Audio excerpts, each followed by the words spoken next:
So I asked the Australian the PGA if I could accelerate my 3-year course and do it in first year. And lo and behold, they said yes. I said, because I don't want to be a club professional. I want to be a tournament golfer. So anyway, I did my 3-year course, and in 1 year, passed all my exams. And obviously, I passed my playing test. And that allowed me to get out there in 1976, to get out there and play tournament golf.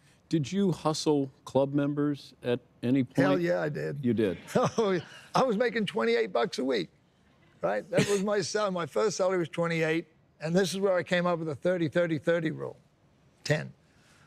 I had, let's just round it off, right? So I had 30% for your taxes, 30% for expenses, 30% for savings, and 10% for your slush fund, right? So you reward yourself. I didn't have a whole lot of money. 10% of $28 is $2.80, right? So I didn't have a whole lot to reward myself with, but I still apply that today. But anyway, yes, I did take on the members, big time. There was about 6 of us who would go out there and play, and I remember one time I was down $800 coming to the 17th tee, and I didn't have $800 to my name. And I was playing with this gentleman called Cyril King. And Cyril looked at me, and the 17th hole was a par 5. I was the only one who could reach it in 2, and 18 was a really difficult par 4. Cyril turned to me and he says, "You want a double?" And I go, "Oh my God, double, double, double." So we could lose $1,600, or you can end up walking away making $800. And I went, okay. And I finished eagle birdie, and I won money, and I took that money and I put it in the bank and just park it away. That's that little 10% slush fund, and that taught me a big lesson about being a strong believer in your own beliefs on how to close out a match, or don't be afraid to take on a bet, or if you truly think you can execute, go ahead and execute. So that was a big learning point too. The impact that Charlie Earp had on your life was what? Probably 2 things. The main thing is, no matter where you go in the world, you carry your country's flag on your back.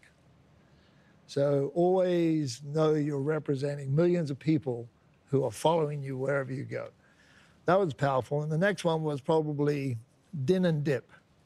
Do it now and do it proper. So if you're going to task yourself to do something, do it now and do it proper. So how do you do that? You study, you understand your strengths, your weaknesses. How am I going to get from point A to point B to get it done immediately?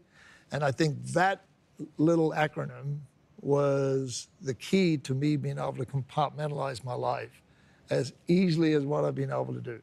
Your first win, Westlakes, 1976? 1976, yes. Because I was a bomber, I could hit the golf ball a long way in those days, and 270, 280 in those days was a massive hit. And all these dog legs were so short, I could drive it over the corners of everything.